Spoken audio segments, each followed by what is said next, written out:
Hello everyone and welcome back to another video. This is Umar from Tutorials Hub, and in this video we will be discussing how to connect CJ dropshipping to TikTok shop. So without further ado, let's just dive right into the process. But the first thing is, make sure to head over to the link in the description of this video, using which you can now officially donate to our channel. So it is going to be super amazing if you actually do that.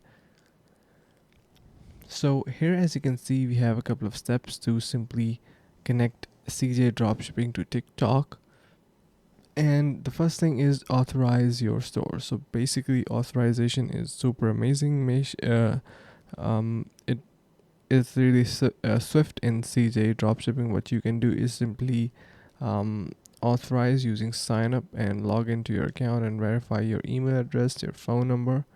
Once you do, it will be easily done. So then you are going to be selecting a product that you need to dropship.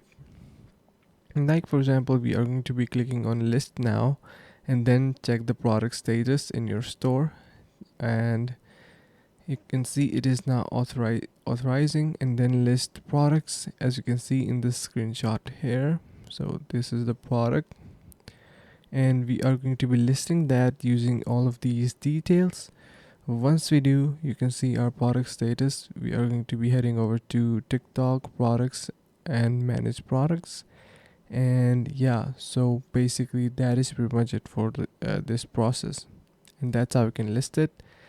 And yeah, so I hope you learned something new. If you did so, make sure to subscribe to the channel and head over to the link in the description to simply donate to our channel. Thank you so much for watching.